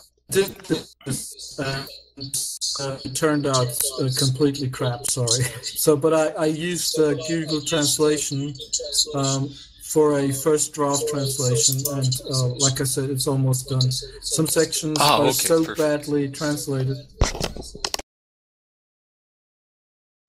For instance, there was something that was, I was speaking of something and they translated it into delivery as a birth, and I was talking about getting some work done.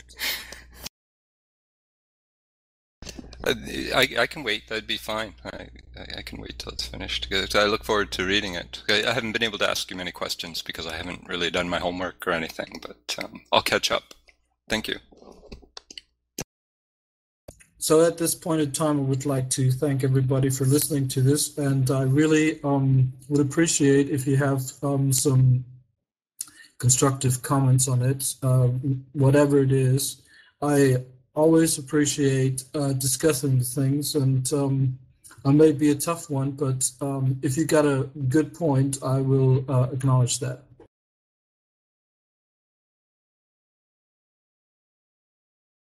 Thank you. Yes, I look forward to reading up on it, and I'm sure I'll have some questions once I see more of the details. Yeah, I also found it very interesting, especially the construction of the groups and the idea that each group could actually have a document. I think that probably it was possible just to have a different way of sharing and of the document inside the group, and it would probably make some sort of a change.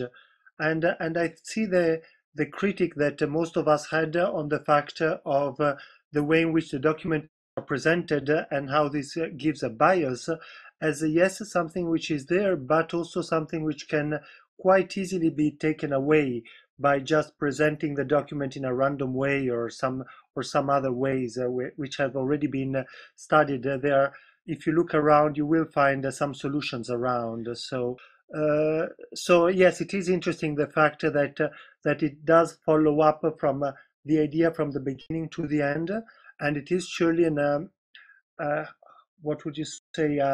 Respect to the politics that we have right now, it would surely be a forward.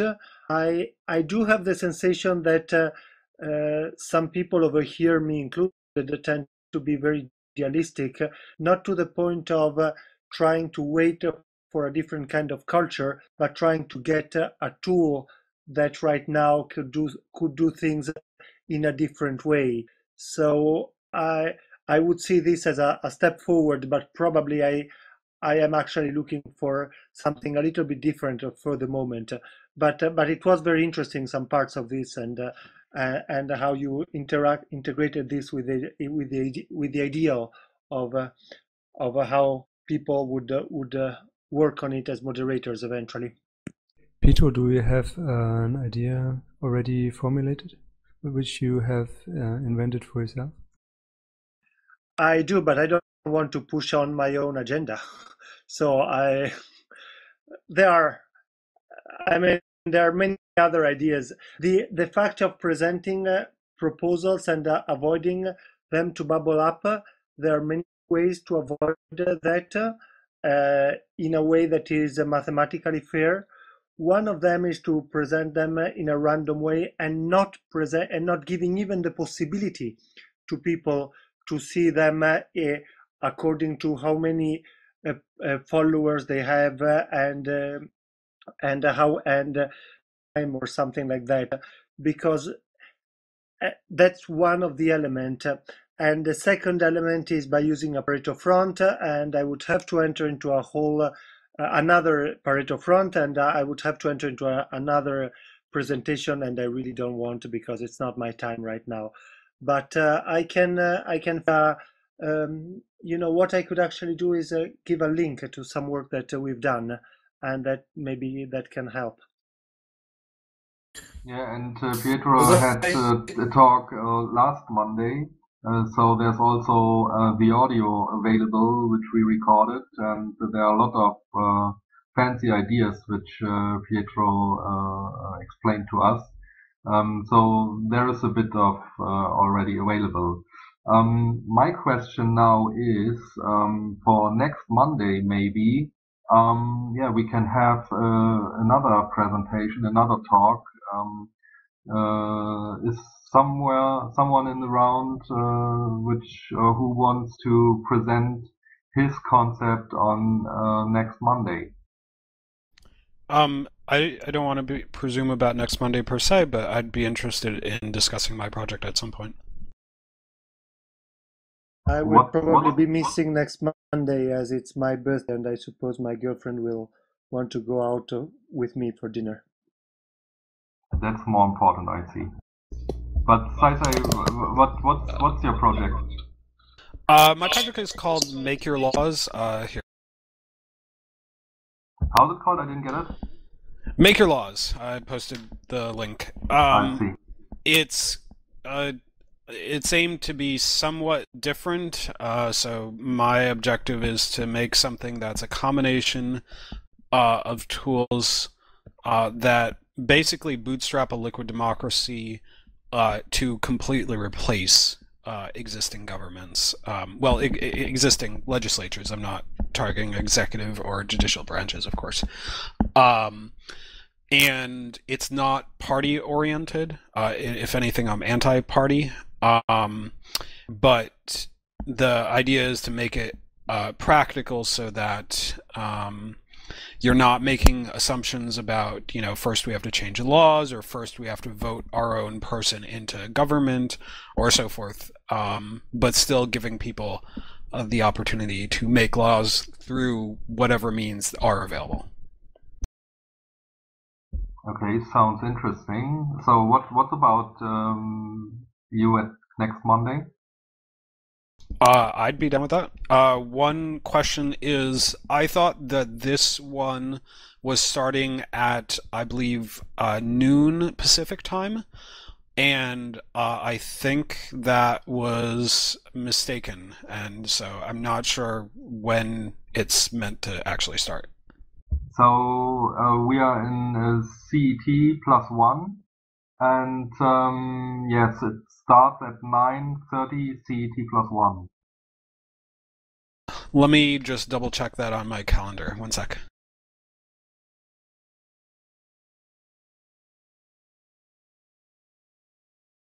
So I had this. In the meantime, I've looked for the document. Go forward. Sorry. I had this starting at 9 o'clock GMT +1. Is that incorrect? That's incorrect. So, GMT, what's the GMT? Greenwich Mean Time. UTC. That's what Google Calendar thinks that Berlin time is. Okay, yeah. Yeah, so we started at 9 p.m.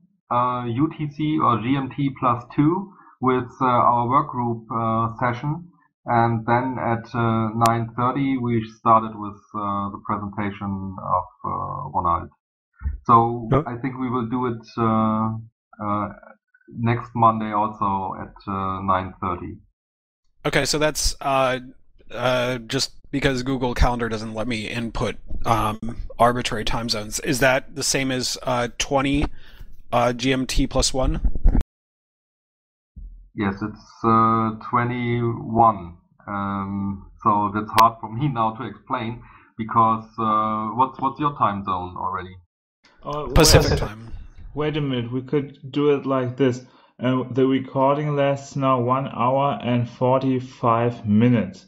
So 90 minutes ago, the presentation started.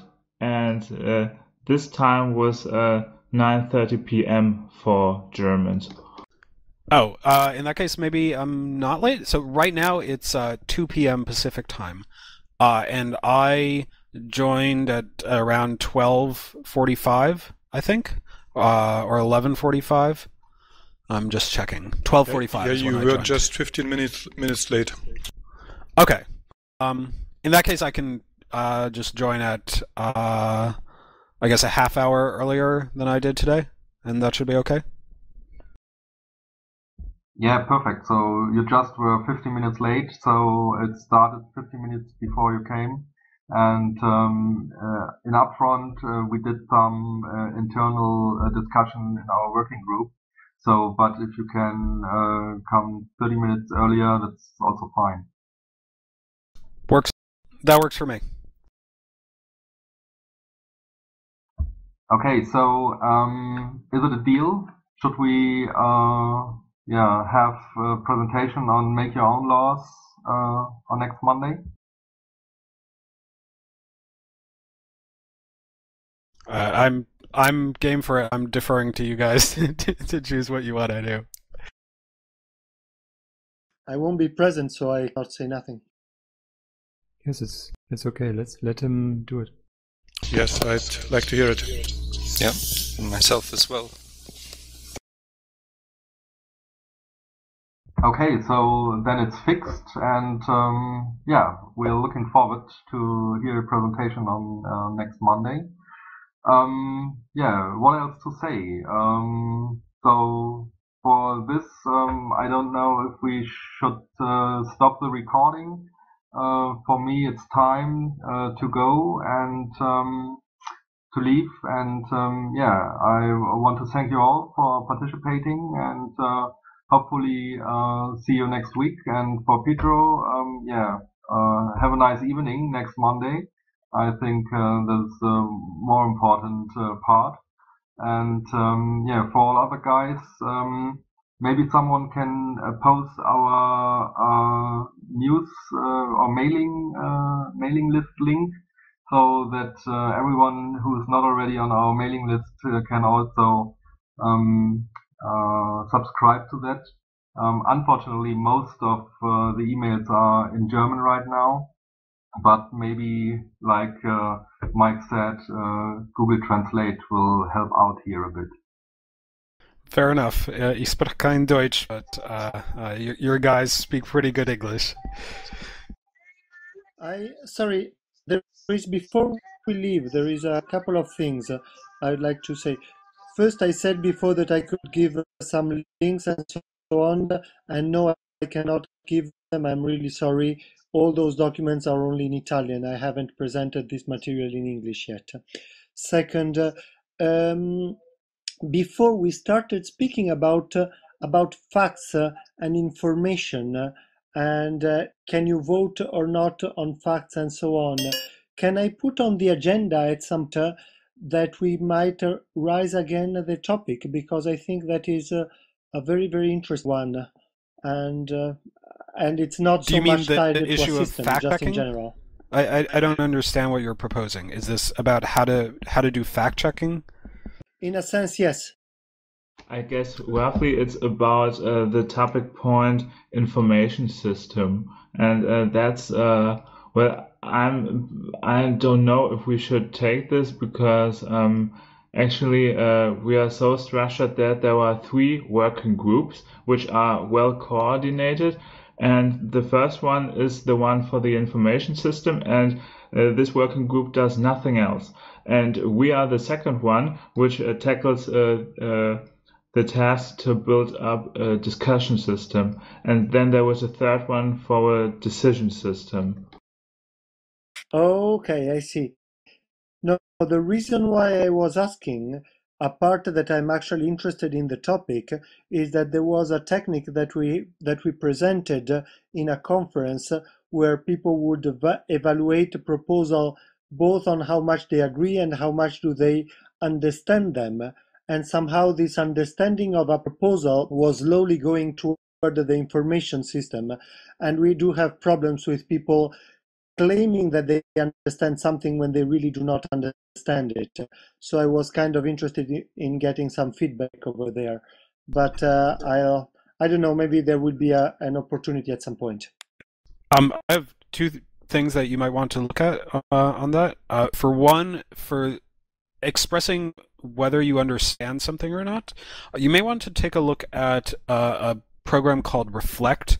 I forget who wrote it. It's by the same guy who made a program called Consider It. I'll type both of the names once I'm done pressing this button.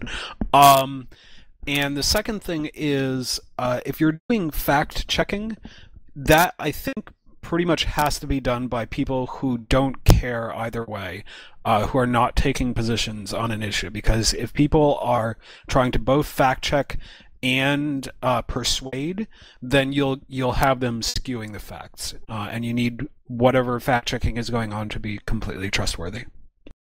Very good point. Thank you. So, but what I would suggest is that we should, from the presentations, get some interesting points that we can come to at a later point again. So I now have written down in the notepad for today that we should gather some possible next topics, and this one would be about fact checking or fact tracking. What are you talking about currently? Mostly is actually how do you integrate the facts with the opinion. So given that you have facts at some point and you have some people that are experts in those facts, and then there are opinion, and somehow you need to give more power to the people who know more without actually giving them more power. And so it's a very tricky relation. Okay, I see. Okay, so I think this could be after we have a couple of presentations, it might be a good idea to have a round without presentations, without a presentation, but with several topics to discuss, and this can be one of the topics.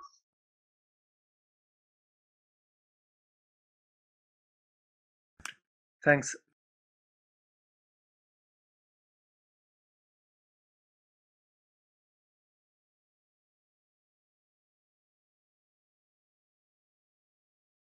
Okay, so any other ideas?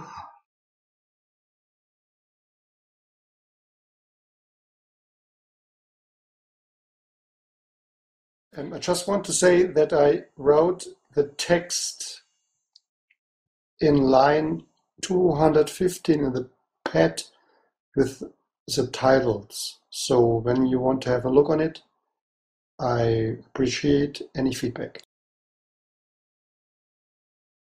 Could you give a link, please? Hold on. It's still in German, isn't it? It's in Germany. So we define in our work at the moment, and we want to have it clear first in German, and we have it clear in German, we'll translate it to English.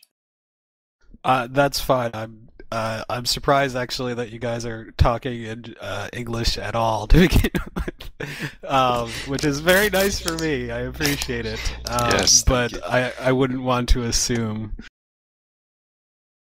Okay, now what Schnittmenge just said is about the concept which we are just discussing inside our working group.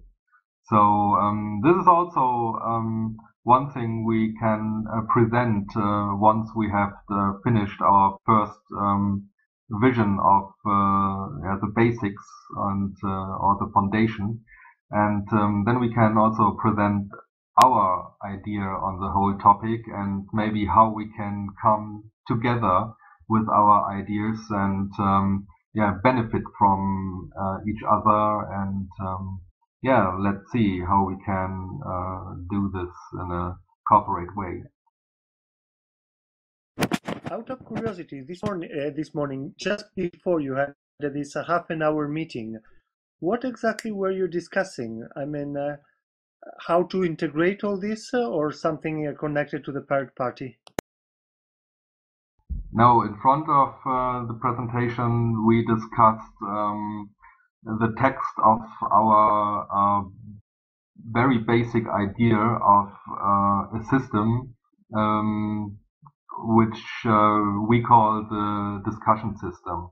And the discussion system is part of a three-way system which consists of information system, the discussion system itself, and the decision system. And we need to, so we talked and discussed a lot about how it might work and how it should work, but we didn't have a concept written down so far. And this is what we talked about to finalize the first draft of the concept of our concept. One could say it's pretty formal, because actually we do have a concept, but the problem is that we didn't have written it down specifically in English. Right now we have a first draft for the German explanation, and what's upcoming is the English translation. And for us as a working group, this is very important, because it's so central and fundamental to explain ourselves with our idea to other people. I mean, you see it. It has an effect on you. It has an effect on making promotion and to make sure that everyone goes in that everyone knows in what way we want to go. Absolutely. Actually, as you know, I had another meeting just today during the same time, and I told them that I could not participate in the meeting because I was in this meeting with you. And the other meeting was also about e-democracy in Italy, for an Italian group that is actually making their own system of e-democracy. And they were very curious and very interested about what you were doing. So all I could link for them was that page with the three systems, and which I understood being public. But if you had a document that could be presented, I'm sure I could link it to them, and they would be very interested in reading about it. So, and this is what we are currently working on. So there's nothing in English so far.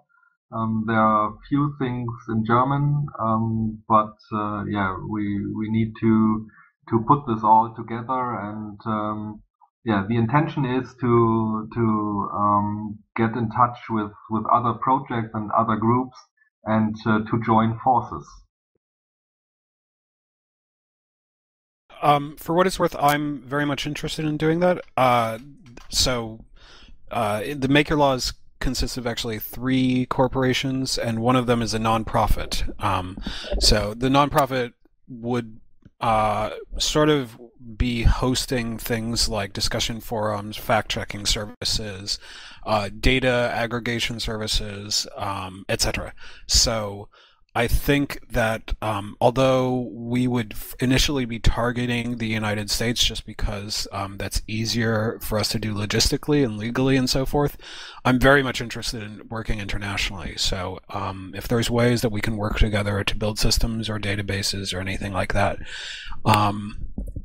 I would very much be interested. Yeah.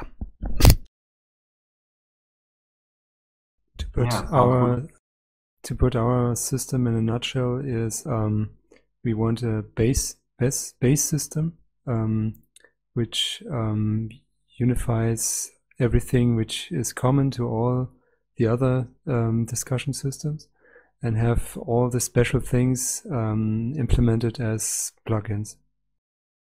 That's approximately how I see it doing as well. I want a lot of it to be sort of separate APIs. So for instance, if you want to determine whether somebody's a registered voter, you call an API. If you want to see what comments somebody's made, that may or may not be an API, etc. If you want to see what proxies somebody has, that would be an API, and then people can build on that.